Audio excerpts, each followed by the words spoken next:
Baiklah, Assalamualaikum warahmatullahi wabarakatuh. Perkenalkan, nama saya Isra Aini.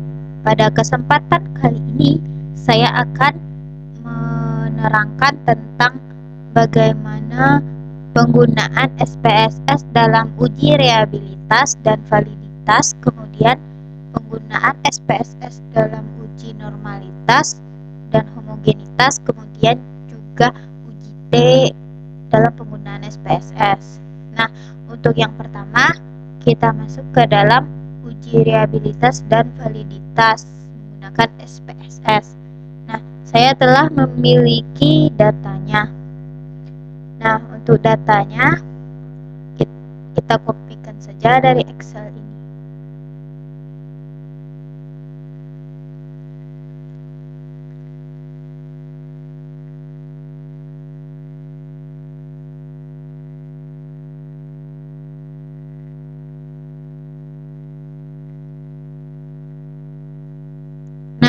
Di sini terdapat 7 pertanyaan dengan total responden sebanyak 38.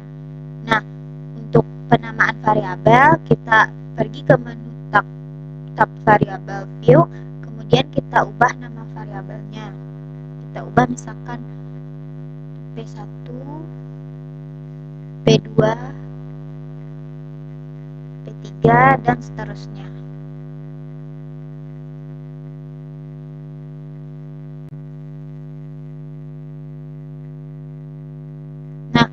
Untuk desimalnya di belakang saya memilih 0, maka untuk desimalnya kita ubah jadi 0. 0 angka di belakang koma berarti.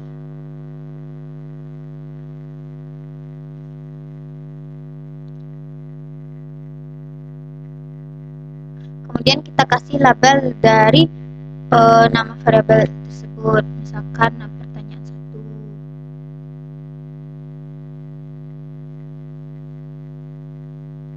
Nah, selesai kita memberi label, kemudian di sini sampai pertanyaan 7. Nah, kemudian kita buat variabel total yang mana isinya total dari seluruh pertanyaan per responden. Nah, di sini klik menu transform, kemudian compute variabel, kemudian buat nama variabelnya variabel total. Kemudian isi dari variabel total ini yaitu pertanyaan 1 ditambah pertanyaan 2 ditambah P3 tambah pertanyaan 7. Nah, kemudian klik OK. Nah, di sini kita menggunakan variabel total, kita juga 0 angka di belakang koma, kita ubah desimalnya menjadi 0. Kita kasih labelnya dengan total.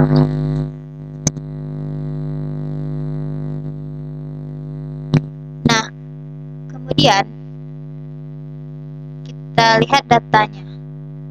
Nah, berikut total diisi dengan jumlah ini.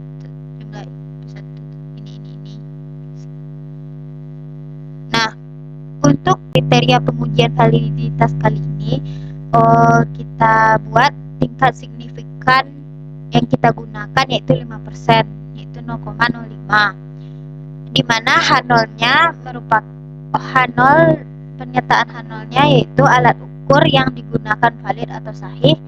H1 alat ukur yang digunakan tidak valid atau sahih. Nah, kriteria pengujiannya yaitu H0 diterima apabila R hitung besar dari R tabel. H0 ditolak apabila R hitung kecil sama dengan R tabel. Nah, cara menentukan besar nilai R tabelnya yaitu korelasi bivariate person dikurang produk moment person, di mana R tabel sama dengan dapat dirumuskan DF sama dengan N kurang 2. Tingkat signifikan yang kita gunakan yaitu uji 2 arah. Nah, langsung saja untuk SPSS caranya yaitu klik analyze, kemudian klik correlate, kemudian klik bivariate, kemudian seluruh variabelnya dipindahkan ke dalam variabel ini, kemudian personnya jangan lupa dicentang, kemudian tes signifikan. Karena tadi kita menggunakan signifikan uji dua arah, maka kita gunakan two tilde, kemudian centang, klik OK. Untuk melihat hasilnya, kita lihat kolom paling bawah yaitu kolom total, di mana kita lihat person correlation-nya. Nah, untuk langkah pertama kita cari dulu airtable-nya. Di sini cara mencari airtable yaitu korelasi bivariate person dikurang produk moment person. Jadi airtable sama dengan jumlah responden dikurang 2. Jadi di sini total responden kita ada 38. 38 kurang 2 yaitu 36. Kita lihat pada airtable.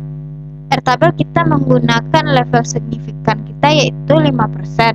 Jadi kalau 5% maka jumlah airtable kita 36, maka nilainya yaitu 0,329. 0,329. Kita lihat hasil output kita.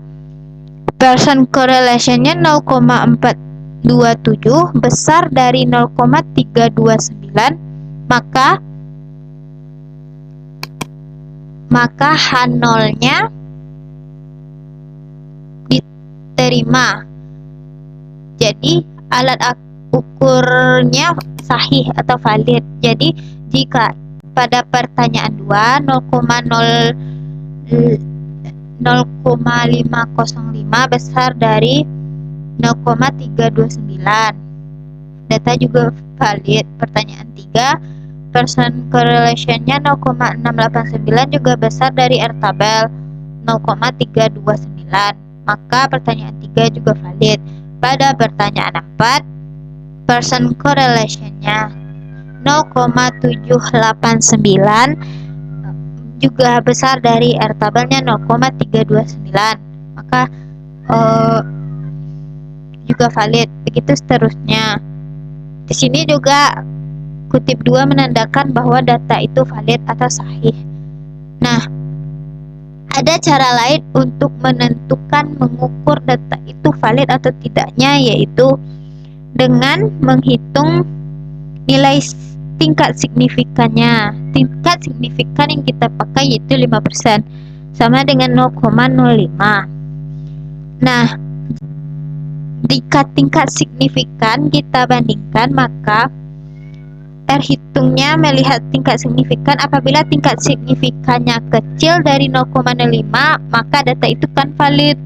Jadi di sini tingkat signifikan dari pertanyaan 1 0,008 kecil dari 0,05, maka data juga valid.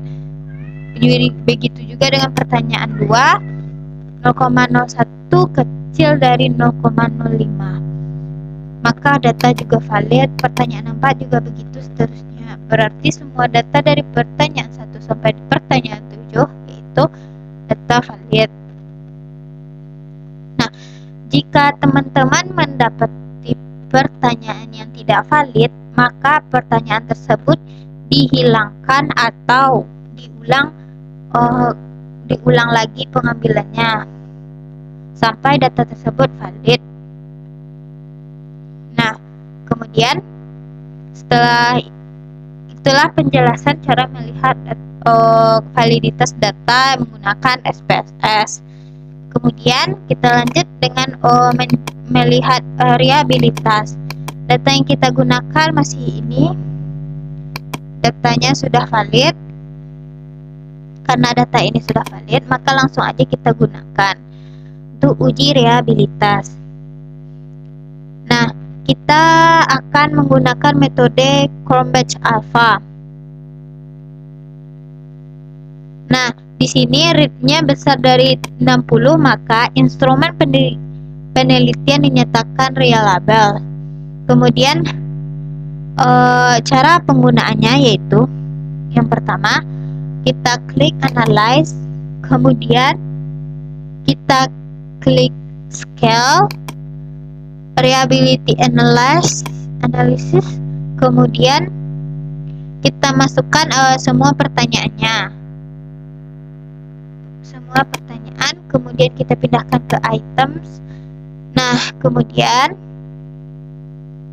kita klik statistik, kemudian kita klik scale item deleted, kemudian ANOVA tabelnya pilih none, kemudian klik continue, kemudian klik OK.